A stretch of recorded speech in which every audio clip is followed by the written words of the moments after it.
सब देखने और सुनने वालों को मोहब्बत भरा सलाम न दें। जर्मनी में बड़ी ऐसी खबरें हमारे पास पहुंच रही हैं कि जो छोटी बच्चियां होती हैं 18 साल से छोटी, उनको अगवा कर लिया जाता है, फिर उनके साथ जिनसी ज्यादती करने के बाद कत्ल कर दिया जाता है। जर्मन पुलिस, आप सबके इल्म में है कि इस पर काफ़ी मेहनत भी करती है और इसमें किसी चीज़ की भी, जैसी 18 साल से कम की आप जाके वहाँ पे FIR दर्ज करवाते हैं या रिपोर्ट दर्ज करवाते हैं जो भी, तो फौरी तौर पर जर्मन पुलिस हरकत में आती है और उसी वक्त घर वालों को कहा जाता है जनाब उसकी कोई तस्वीर दें। फिर उस पर जनाब सिर्फ नॉर्मल पुलिस नहीं, क्रिमिनल पुलिस जो है वो भी बड़ी तेज़ी के साथ इंक्वायरी शुरू करती है और ढूंढने की कोशिश करती है। बहुत कम बच्चियां ऐसी होती हैं जो जिंदा वापस आती हैं, ये मैं आपको बता देता हूँ। होता ये है कि जो लोग भी अगवा करते हैं उनको ये खतरा रहता है कि हमें कोई पहचान ना ले, हमें कोई जानता होगा, इस तरह के भी मसाइल होते हैं। ये एक लड़की है जिसकी आप तस्वीर देख रहे हैं, इलाका है जैक्सन का, और वहाँ से इसको 3 जून को किसी ने अगवा कर लिया। 3 जून से लेकर कल तक, कल इसकी लाश पुलिस को मिली और कहाँ से मिली ये भी मैं आपको बताता हूँ। इतने दिन पुलिस जो है वो भाग दौड़ करती रही और मैं खुद कई दफ़ा सोचता हूँ कि इतने ज़हीन दिमाग हैं इन लोगों के। कई ऐसे वाक़यात मेरी नज़र से गुजरते हैं कि पुलिस किसी को कहीं और ढूंढ रही होती है और वो बिल्कुल करीब पड़ा होता है। और ये लड़की भी 400 मीटर के फासले पर इसकी जो लाश थी वो मिली इनको।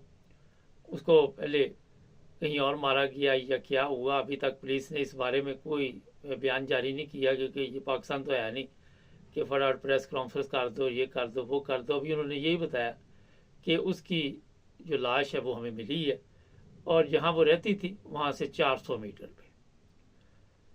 ये अब पुलिस जब इंक्वायरी करेगी पता चलेगा, मगर जो चीज़ इसमें सीखने वाली है कि बच्ची को कत्ल किया गया और उसके साथ क्या हुआ, इसके लिए अभी उन्होंने कोई बयान जारी नहीं किया, क्योंकि मेडिकल रिपोर्ट वगैरह जब तक जारी नहीं होगी उस वक्त तक ये जो चीज़ें होती सामने नहीं आती। अब यहाँ पे जो सवाल है वो ये है कि क्या कोई अपना था उसका जो करीबी था जिसने ये बच्ची जो है उसको साथ लेके गया और फिर क्या उसके साथ हुआ, क्या नहीं हुआ, और फिर उसे कत्ल कर दिया गया। उसके वालिदैन बड़े परेशान थे। वालिद की तस्वीर भी आप ऊपर बोर्ड पे देख रहे हैं, वो भी बार बार आके ऐलान कर रहा था सोशल मीडिया पे कि कोई मेरी मदद करे, मगर किसी किस्म की उसकी मदद नहीं हुई और बच्ची जान से चली गई।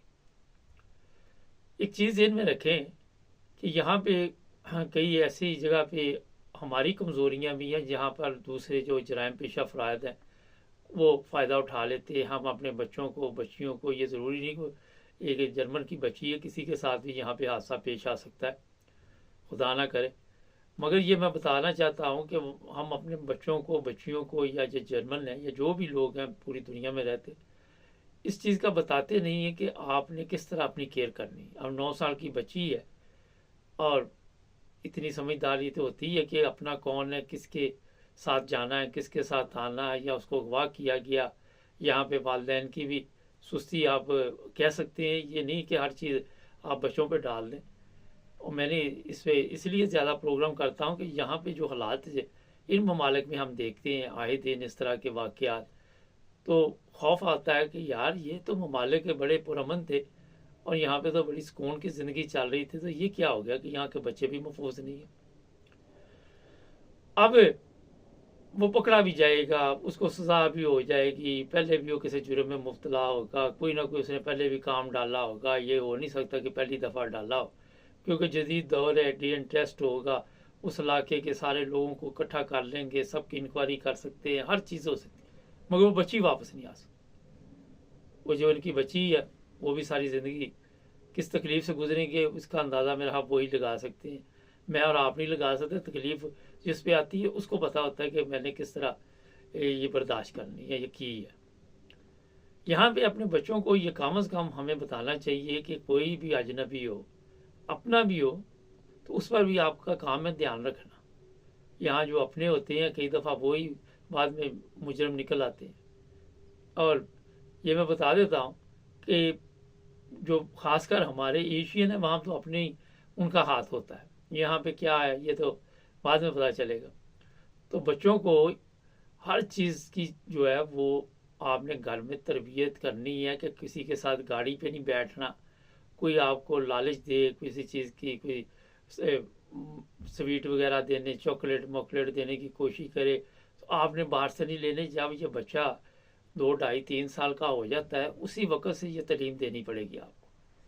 उसको बताना पड़ेगा कि कोई बात भी हो तुमने अपने माँ बाप से करनी है, फौरी तौर पर कोई बात छुपानी नहीं, हर चीज़ आपने बतानी है। अब जब आप 3 साल की बच्ची हो या बच्चा हो उसके ज़हन में ये चीज़ें आप डालनी शुरू कर देंगे तो वो मेरा ख्याल है कभी कोई ऐसा मौका हो तो वो अपने आप को बचा सकता है। और उसको हर तरह आपने इस तरह की चीज़ों से एहतियाती जो तदबीर है उससे आगाह करना अपने बच्चे को। अब ये एक नहीं दो नहीं, मैंने पिछले दिनों चंद दिन पहले एक प्रोग्राम किया था, एक ही जगह से एक ही सूबे से 3 बच्चियां उठा ली गई थी, सब 18 साल से नीचे थी। ये मैं आपको इसलिए बता रहा हूँ कि एक तो बच्चे को खिलाना ज़्यादा छोड़ें, कहीं भी जाना कोई किसी किस्म का रिस्क ना लें। और दूसरा ये है कि उसको बताएं कि कोई भी अजनबी हो आपने उसकी बात नहीं सुननी, कोई भी हो किसी किस्म का भी। कई ऐसे केस हैं मैं देखता रहता हूँ, एक्टर सेशन ये एक जर्मन प्रोग्राम लगता है, छोटे बच्चे हैं उनको किसी तरह ले जाते हैं लोग, फिर गलत काम करके छोड़ के भाग जाते हैं। तो जनाब मसला ये नहीं है कि वो पकड़ा जाएगा या नहीं पकड़ा जाएगा, मसला ये है कि बच्ची दुनिया से चलेगी और कई सवालात वो छोड़ गई। यहाँ पुलिस के लिए भी कई सवालात हैं। और ये भी मैं आपको बता दूं कि जो पुलिस है उससे कई गुना ज़्यादा जो मुजरम का दिमाग होता है वो तेज़ चल रहा होता है। पुलिस का दिमाग जो होता है वो नहीं चल रहा होता इतना तेज़, क्योंकि कई जगह पे पुलिस को गुमराह करने के लिए कुछ ऐसी निशानियाँ छोड़ दी जाती हैं कि वो उस तरफ लगी रहे तो वो अपना काम डाल दे। तो यहाँ से आप हिसाब लगा सकते हैं कि कितना जदीद मुल्क, जदीद सिस्टम, हर चीज़ होने के बावजूद पुलिस जो है वो कामयाब नहीं होती कि किसी को फौरी तौर पर मदद के लिए वो पहुँचे और उसकी जान बचा सके। कई जगह पहुँच जाती है मगर ऐसे केस भी आपके सामने आ जाते हैं। तो यहाँ पे सारी ड्यूटी पुलिस की नहीं है, वालिदैन की ड्यूटी है। यहाँ पे वालिदैन का काम है कि बच्ची की या बच्चे का ख्याल रखे। इतनी ये प्यारी बच्ची है और इसको कत्ल कर दिया गया, बड़ा एक दुख और जुल्म हुआ मेरे ख्याल में। तो ये जिस दिन से बच्ची गुमी थी मैं उसी दिन से इस केस पे नज़र रखे हुए था और मुझे ये फिक्र थी कि इसके मतलब कोई अच्छी खबर नहीं आएगी। और कल ये खबर आई तो मैंने कहा मैं अपने देखने वाले को, क्योंकि हमारे प्रोग्राम होते हैं आपके लिए एक नसीहत, आपके लिए एक सबक, आपके लिए एक, उससे ये होता है कि कुछ ना कुछ आप सीख सकते हैं। तो उम्मीद है कि इससे भी आप सीखेंगे, अपनी बच्चियों का बच्चों का ख्याल रखेंगे। कल मैंने जो बोन जर्मनी का शहर उसके मतलब एक प्रोग्राम किया था कि कुरान पढ़ने गई हैं बच्चियाँ, तो उनके साथ क्या होगा। तो यहाँ पे आपको हर जगह पे दरिंदे मिलेंगे, कोई किसी रूप में होगा, कोई किसी रूप में होगा, भेड़िए जो इस तरह के, ये नहीं, ये मैं आपको गारंटी से कह के बता देता हूँ। अभी पुलिस की रिपोर्ट नहीं है कि ये पहले भी बंदा किसी जुर्म में जेल में रहा होगा या पुलिस ने इसको किसी दिन पकड़ा होगा या कुछ ना कुछ हुआ होगा, कुछ सजा काटी होगी। अभी चंद दिन ठहर, जब ये पता चल जाएगा कि कौन है तो आपको पता चल जाएगा। या फिर ये अगर कोई जुर्म इसने किया है पहले तो पुलिस के काबू में नहीं आया, ये भी हो सकता है। ये पहला जुर्म नहीं उसका हो सकता। चैनल को सब्सक्राइब करें और भी प्रोग्राम आ रहे जुड़े रहे हमारे साथ।